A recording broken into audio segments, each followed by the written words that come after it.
Nakilala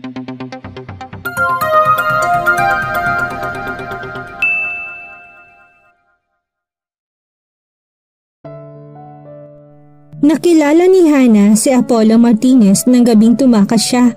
Dinala siya ng lalaki sa hotel na tinutuluyan nito. Sa una hindi pinagkakatiwalaan ni Hana si Apollo, pero ng mga sumunod na araw ay napatunayan niyang mabuting tao ito. Sapat nang naging tulong ni Apollo sa kanya para makauwi si Hana ng ligtas sa kanilang probinsya. Pero may isang trabahong inalok sa kanya si Apollo bago siya umalis. Isang nakakatuksong alok para sa isang gaya niyang nangangailangan at natukso nga si Hana. Hindi nga lang niya naisip na sapat na ang 10 araw para magbago ang buhay niya. Hana's POV. Naramdaman ni Hana na pumaikot sa kanyang bewang ang mga braso ng lalaking lumapit. Gawin na natin ngayon yung plano. Anas ng pamilyar na boses. Hindi ka naligtas sa mga susunod na araw. Si Elmer ang nasa likuran ni Hana. Elmer sa iniwan nilang probinsya pero sa lugar na yun ay kilala ng lahat bilang Rio. Bouncer ng 5 araw, macho dancer na ika-6 na araw sa bawat linggo. Paborito ni Esperanza sa lahat ng mga lalaki sa Neon Place. Marahang hinapit ni Elmer palapit ang katawan ni Hana na kung ibang tao ang gumawa ay nagpumiglas at nagtititili na siya, pero dahil ito lang ang tanging mapagkakatiwalaan niya sa malaimpyernong lugar na yon ay nagpaubaya ang dalaga. Lumabas ka na ngayon na, Hana. Bulong nito. Gumapang kamay pababa sa bewang niya at pasimpleng pumaloob sa bulsa ng kanyang maikling palda. Number ko at perang sapat para makalayo ka rito. May taxi na naghihintay sa'yo sa tabi ng drugstore. Doon ka sumakay. Lakad na. Tawagan mo ko kapag nakalayo ka na. Patuloy na bulong nito. Nagkunwaring pinapagapang ang mga labi sa balikat niya at hinahagod ang braso niya. Dumaan sa tapat nila si Dahlia, ang isa sa mga bituin sa lugar na yon. Isa sa iilang babae na nasa edad na. Karamihan ay minor de edad na hindi na nakawala. Sip-sip si Dahlia kay Esperanza o Mami, ang bugaw na nagpapatakbo sa Neon Place at kontak ng kababayan niyang si Miriam na nanloko kay Hana kaya siya napadpad sa putikang iyon. Music and Lights, yun ang pangalan ng music bar. May hindi kilalang banda nga ang tumutugtog sa lugar at yun ang nabungaran ng sino mang pumasok doon.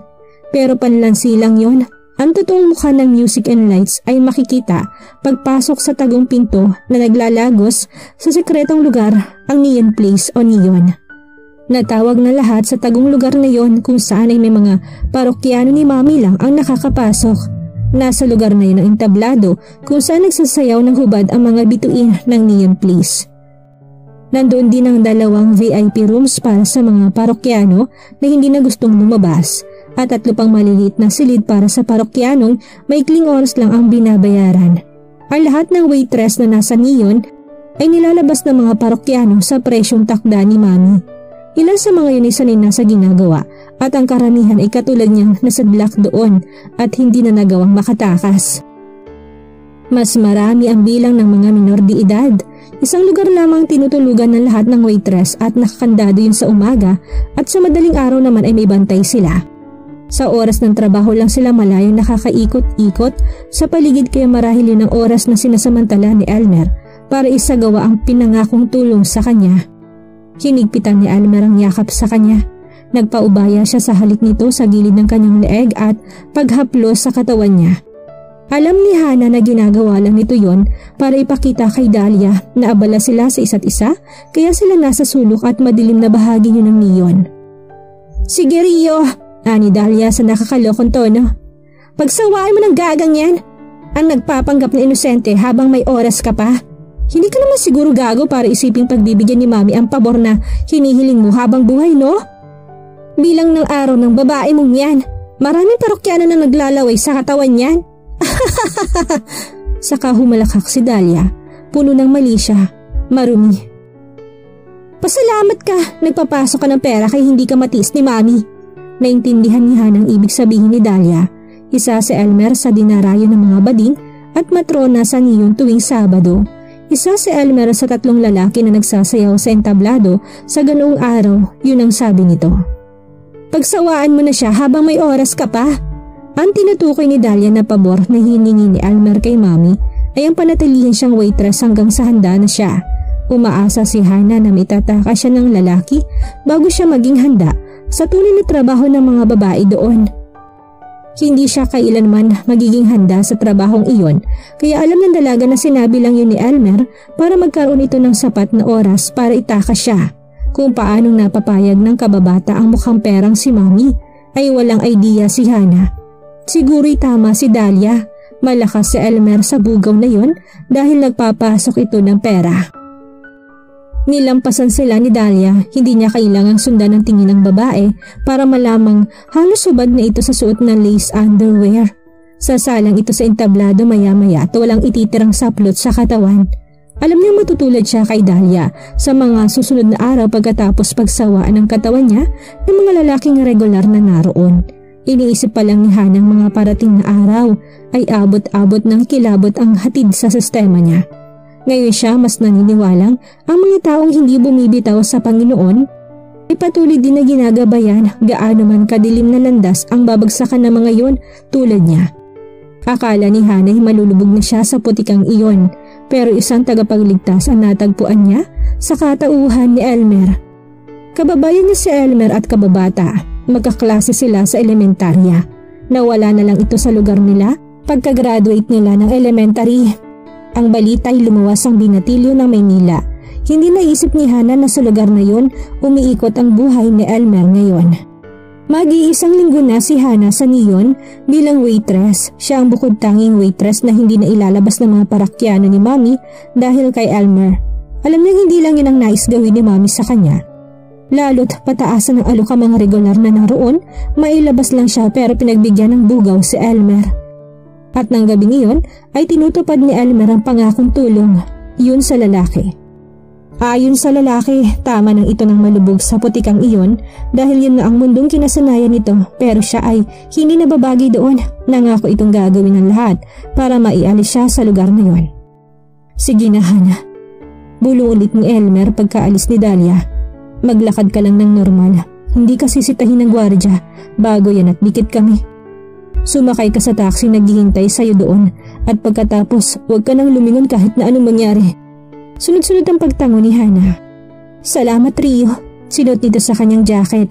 Pinisil ang balikat niya, tinulak na siya palayo sa katawan nito. Patuloy siya sa pag-usal ng panalangin sa isip. Alam niyang hindi siya ligtas hanggat hindi nakakalayo ang taksing sinasakyan niya. Matiwasay na nakalabas ng lugar si Hana. Dalawang taxi ang nakita niya na nakagarahe sa tapat ng drugstore na binanggit ni Edgar. Wala ang driver ng isa kung kaya sa pangalawang taxi siya sumakay. Umalis na tayo Manong, ngayon na ho, pakibilisan. Kung hindi napansin ni Hana na nanginginig ang sariling boses ay hindi rin niya mapapansin na nanginginig din ang pati mga kamay niya. Umusad ang taxi na hindi man lang niya nagawang tignan ang driver. Abala sa labas ang mga mata ni Hana. Mabilis ang kabog sa kanyang dibdib habang inobserbahan ng mga nakasunod sa kanila. Pakibilisan ho, pakibilisan. Kailangan ko makalayo kaagad. Hindi mapakali ang nanginginig niyang mga kamay. Saan ba tayo, miss? Natigilan si Hana. Saan nga ba siya pupunta ngayon? Simbahan ang unang naisip niya. Simbahan? Hindi niya alam kung saan, pero simbahan lang talaga ang nasa isip niya.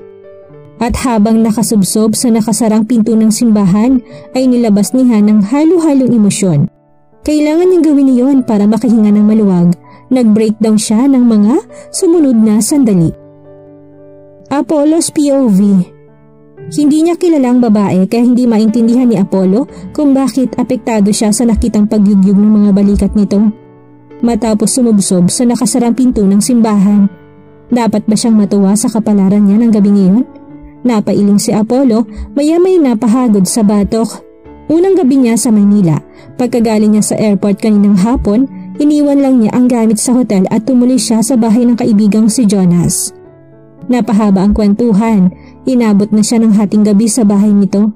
Sa pilitang ipinagamit sa kanya ng kaibigan ang kotse para mapaniwalang ex-girlfriend turned stalker na wala ito sa Maynila at ibang tao ang gumagamit ng sasakyan.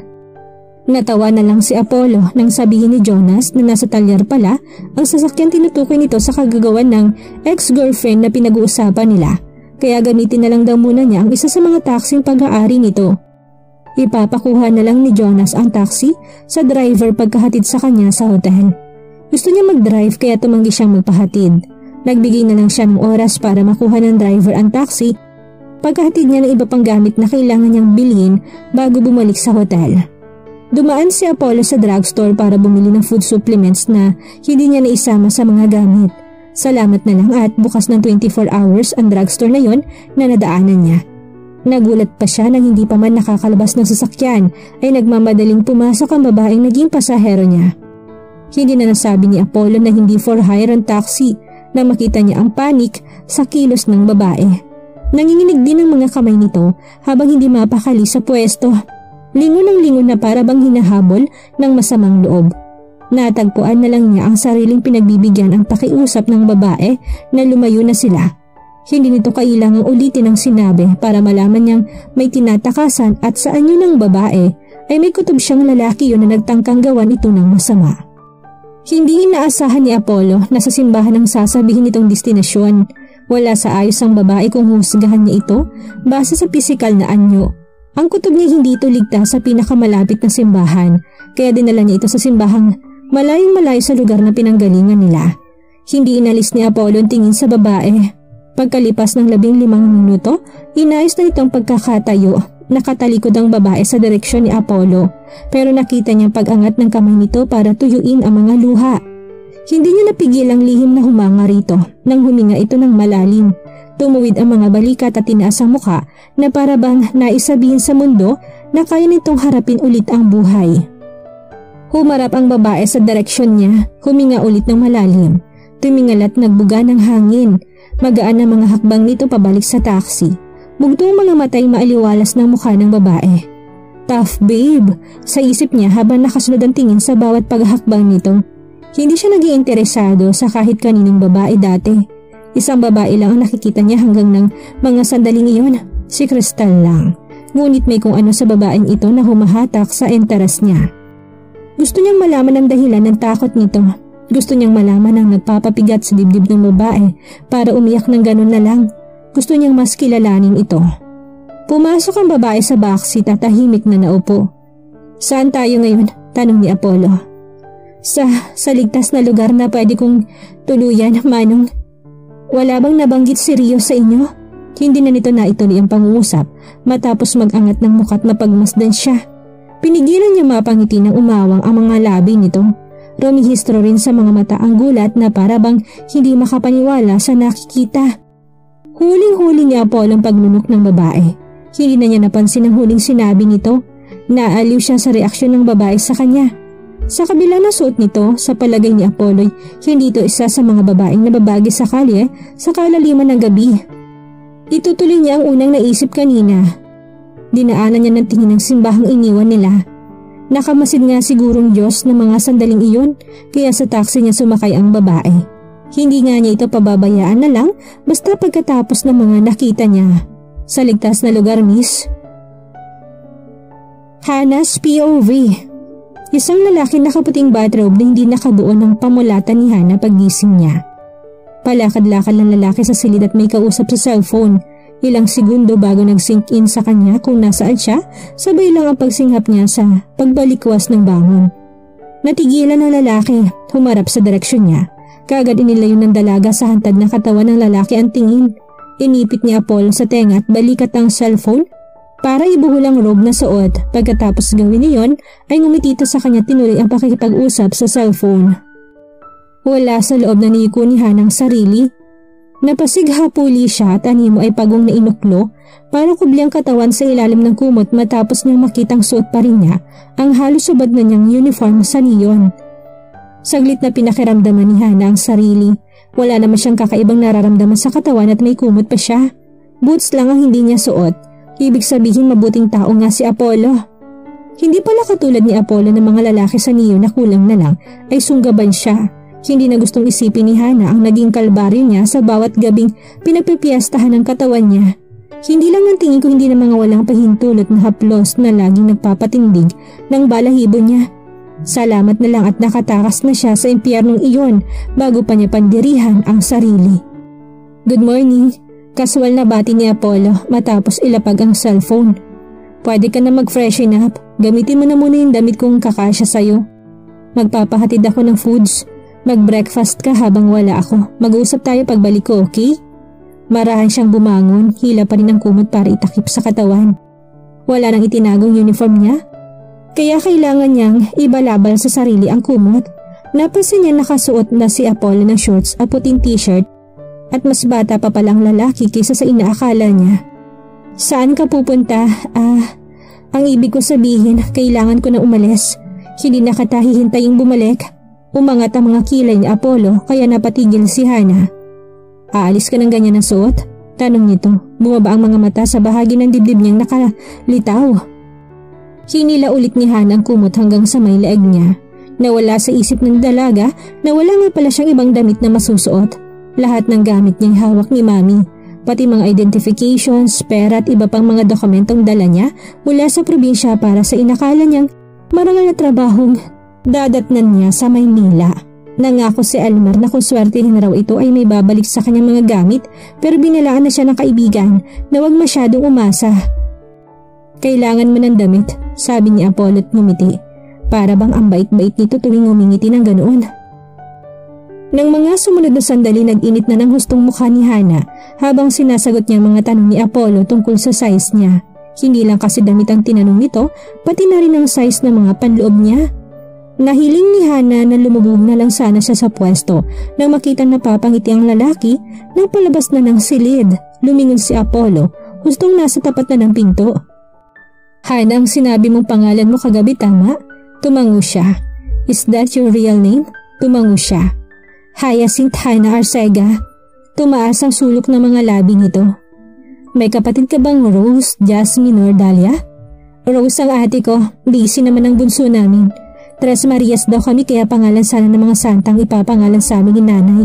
Pero si tatay naman, bulaklak ang naisip. Oh, anitong lumapad ang ngiti. May hilig pala sa flowers ang tatay mo. Panatag na siyang tumugon ng tipid ng ngiti dito. Ikaw, saan naman galing ang pangalan mo? Sa hilig din ng parents mo? Si Dad at si Tito Zer, mukhang mahilig sa Greek mythology. Apollo ang binigay na name sa akin eh. Only child ako ng mga overly protective parents ko. Ang nag-ibang pinsan ko naman, Argus ang pangalan. Pareho ba kayong mukhang Greek god ng pinsan mo? Magaang tanong niya para may mapag-usapan na lang. Ako lang ang mukhang god. Agad na sagot nito. Kinindatan pa siya. And that's a secret. Natawa si Hana, hindi na niya napigilan. Matagal na nagtama ang mga mata nila ni Apollo habang itingiti rin ito. Siya ang una nagbawi ng tingin. Hindi dapat pero gusto niya ang lalaki. Hindi siya madaling ma-attract sa isang lalaki kaya bago sa kanyang nararamdaman para sa binata. Hintayin mo na lang ang breakfast, sabi ni Apollo at tinuloy ng pagbubukas ng pinto. Apollo, lumingon ito. Salamat ha. Ngumiti si Apollo at tumango. You're welcome. Magpahinga ka na. At tinuloy na nitong pag-alis. Mahabang sandaling nakatitig lang siya sa nakasara ng pinto. Ginagabayan nga siya ng Diyos. Good Samaritan ang natagpuan niya ng sandaling kailangan niya ng tulong. Umangat ang kamay ni Hana sa pendant ng kanyang kwintas na bigay ng ama. Nabili nitong huwag niyang tatanggalin sa katawan. Naging habit na niyang ikulong sa palad ang crucifix pendant na yun sa mga pagkakataong nag-aalala at natatakot siya. Pumikit si Hana at paulit-ulit na bumulong ng panalangin ng pasasalamat. At dito na po nagtatapos ang unang kabanata ng ating kwento at sana'y muli niyo po akong samahan sa mga susunod pang kabanata. Maraming salamat po at ingat po tayong lahat.